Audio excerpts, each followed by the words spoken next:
Hello friends, आप सभी को मैथ विद केडी क्लासेस में स्वागत है। जैसे कि आप जानते हैं कि हम लोग अर्थमेटिक प्रोग्रेशन पढ़ रहे हैं, मतलब एनसीईआरटी का चैप्टर 5th एपी, जो इसका इंपॉर्टेंस क्वेश्चन कर रहे थे। आज भी उसका इंपॉर्टेंस क्वेश्चंस करेंगे और ये आज हमारा लास्ट वीडियो होगा एपी का। इसके बाद हम लोग नेक्स्ट चैप्टर ट्रायंगल्स पढ़ेंगे। चलिए देखते हैं क्वेश्चंस। बोल रहा है the first term and last term of an AP are 5 and 45। मतलब फर्स्ट टर्म हमको दे दिया है, जो गिवन दिया हुआ है, गिवन दैट में हमको दिया हुआ है फर्स्ट टर्म, मतलब a इज इक्वल टू 5 और a n is equal to हमको दे दिया last term 45 respectfully. If the sum of all term, जितना टर्म हमको नहीं पता उनका सारा सम, मतलब s n हमको 400 दे दिया। फाइंड द कॉमन डिफरेंस, हमको d निकालना है। क्या निकालना है? d निकालना है। आई थिंक आपको समझ आ गया क्वेश्चन में क्या दिया हुआ, क्या हमसे मांग रहा है। तो चलिए देखते हैं कैसे निकालेंगे। तो पहले हम n निकालने का कोशिश करेंगे। n कैसे निकालेंगे? तो देखिए मेरे पास S N is equal to formula होता है n upon two a plus a n। ये फॉर्मूला एस एन हमको दे दिया, सम ऑफ 400 दे दिया है, इज इक्वल टू n हमको निकालना है, और a फर्स्ट टर्म को 5 दिया हुआ है, प्लस a n हमको लास्ट टर्म भी 45 गिवन है।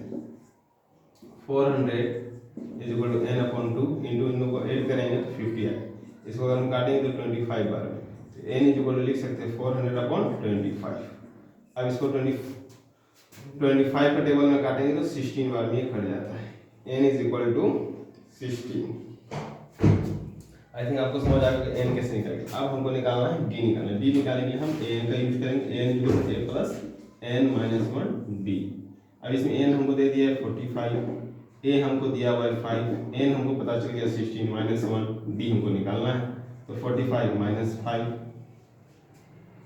इज इक्वल टू आपका कितना आ जाएगा 15d। ठीक है, तो आपका यहाँ हो जाएगा 40 upon 15 is equal to d। काटेंगे 5 वाला 3 बार में, 5 का टेबल से ये 8 बार में, d इज इक्वल टू आपका आ गया 8 अपॉन 3। आई थिंक आपको ये क्वेश्चन समझ में आ गया होगा किस तरह हमने जो गिवन था उसको लिखें, जो फाइंड करना था उसको लिखें, उसके बाद हमने फॉर्मूला पुट कर n पहले फाइंड किया, फिर an का फॉर्मूला लगाकर हमने d निकाला। आई थिंक आपको ये क्वेश्चन समझ आ गया। चलिए नेक्स्ट क्वेश्चन की ओर बढ़ते हैं।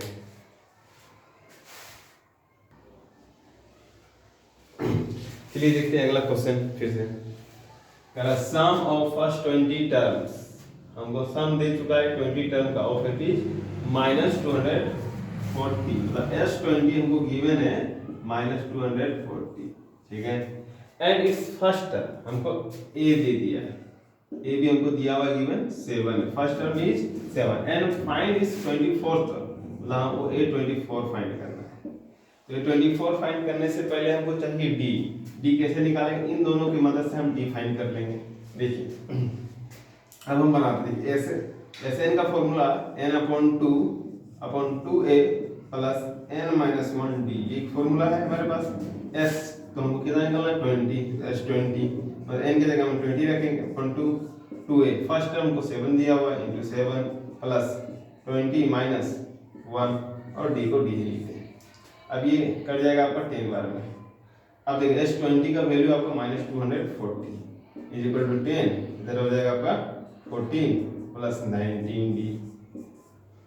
अब देखिए 10 का टेबल में इसको अगर हम काटते हैं तो 24 बार -24 is equal to 14 plus 19d। यहाँ तक आपको समझ में आ गया होगा। अब देखिए -24 अब प्लस 14 इधर आएगा तो वो भी -14 हो जाएगा 19d। और 19d जो अगर हम दोनों को जोड़ते हैं तो 8 3 38 हो गया। कितना हो रहा है? -38। अब 19 टेबल में 38 आपका 2 बार, तो d इज इक्वल टू आपका -2 आ गया। आई थिंक आपको ये क्वेश्चन समझ में आ गया। सिंपल क्वेश्चन था, कोई ज़्यादा टफ क्वेश्चन नहीं था। आपको S20 दिया था, फर्स्ट टर्म दिया था, A24 पूछ रहा था, तो आप उससे क्या निकालिए? पहले D निकालिए। अब A24 का बारी, A24 का फॉर्मूला लिखेंगे A24 is equal to A plus 23D।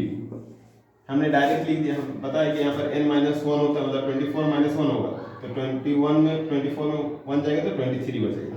अब A24 is equal to A, first term आपका क्या था?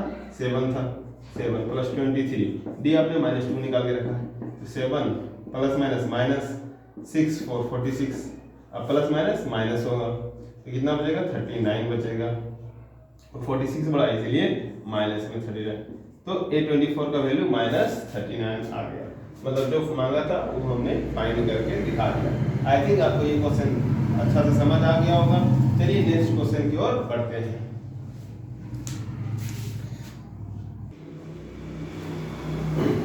चलिए देखते हैं अगला question. If S N denoted the sum of first n term, पता है एसएन जो डिनोट करता है वो फर्स्ट एसएन टर्म को डिनोट करता है। और फिर भी प्रूव दैट, ऐसा क्वेश्चन पूछ सकता है proof question. S12 is equal to 3 bracket S8 minus S4 close bracket. ये हमको प्रूफ करना है कि S12 जो है वो S8 माइनस S4 का 3 टाइम्स के बराबर होगा। चलिए कैसे प्रूफ करते हैं देखते हैं। तो पहले हम S8 को ही फाइंड करते हैं। S8 अगर S8 हमको निकालना है तो क्या फॉर्मूला है n/2, या Sn का ही फॉर्मूला को लिख लेते हैं। Sn = n/2 2a plus n-1d, ये फॉर्मूला। अब मान लेते हैं S8 हमको निकालना है तो S8 लिखेंगे 8/2 2a, a का वैल्यू नहीं चाहिए तो a को यही रखेंगे 8-1d। S8 हो जाएगा 4 2a प्लस 7d। अब इसको लिख सकते हैं S8 8a प्लस 28d। इस तरह से हो गया मेरा एक इक्वेशन 1। उसी तरह S4 भी हम निकाल लेंगे।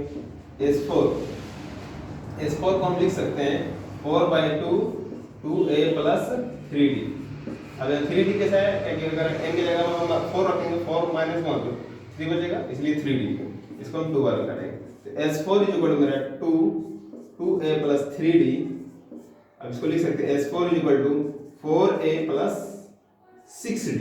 इक्वेशन मेरा 2 बन गया। अब देखिए यहाँ पर S8 माइनस S4 किया गया, वही तरह हम भी करेंगे। सब्ट्रैक्ट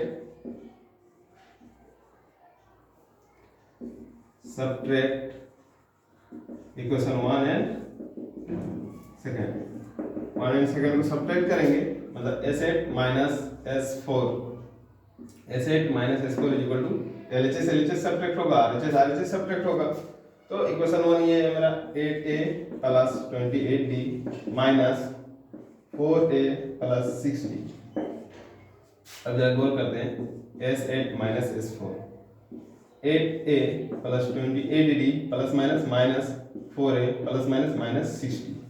तो S8 माइनस S4 8a में 4a जाएगा तो 4a, उसके बाद यहाँ तो 28d है, 28d में c जाएगा तो प्लस 22d। इक्वेशन थर्ड कर रखते हैं। अभी आगे काम लेंगे। अब हम S12 निकालते हैं। S12 को हम लिख सकते हैं 12/2 2a plus 11d। S12 is equal to 2 को इसको हम काटेंगे 6 बार में तो लिखेंगे 6 2a प्लस 11d। जरा देखिए गौर करिए S12 को हम लिख सकते हैं 6 जो है ये इसको हम इस तरह लिख सकते हैं 3 × 2 लिख सकते हैं 2 प्लस 11d। इस तरह हम लिख सकते हैं S12 3 को रहने देंगे और 2 को अंदर ले जाएंगे 2 2 = 4a 2 11 = 22d। अब गौर जरा करिए कि यही चीज आपका इक्वेशन थर्ड में 4a प्लस 22d के बराबर क्या है S8 माइनस 4 तो 3 S8 माइनस S4 कहाँ से आया तो फ्रॉम इक्वेशन थर्ड से आया, यही चीज हमको लाना था और आ गया। देखिए कितना सिंपल था प्रूफ करने वाला। प्रूफ से डरिएगा नहीं, अगर प्रूफ करने वाला आता है तो बहुत ही सिंपल रहता है, बस उसको आप बनाते जाइए। बस आपको आप कैसे भी स्टार्ट कर सकते हैं, S12 से स्टार्ट कर सकते थे, इधर से स्टार्ट कर S8 से स्टार्ट कर सकते हैं। आंसर आपका प्रूफ लास्ट में यही आता है। आई थिंक आपको ये समझ में आ गया होगा। चलिए आगे बढ़ते हैं।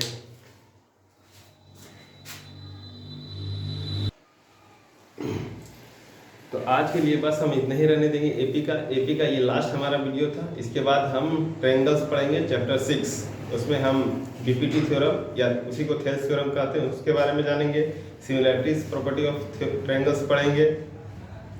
अगर आपको एपी में और भी कोई क्वेश्चन में प्रॉब्लम है, अगर पूछना है तो आप कमेंट सेक्शन में जाकर उस क्वेश्चन को कमेंट कर दें, हम उसका वीडियो पर्सनली बना के फिर से अपलोड कर देंगे। जिस टाइप का क्वेश्चंस एग्जाम में पूछा जा रहा है सीबीएसई में बार बार, वही टाइप का क्वेश्चंस को हमने एपी में उठाया। हर चैप्टर में वही टाइप का प्रीवियस ईयर्स का क्वेश्चन जो पूछा जा रहा है उसी को हम सोल्व कर रहे हैं। अगर आपको कोई प्रॉब्लम और भी एपी में क्वेश्चन है तो आप कमेंट बॉक्स में उस क्वेश्चन को लिख दें, हम उसको सोल्यूशन वीडियो फिर से बना देंगे। अगर वीडियो को पसंद आ रहा है आपको तो चैनल को शेयर और सब्सक्राइब जरूर करें। Thank you.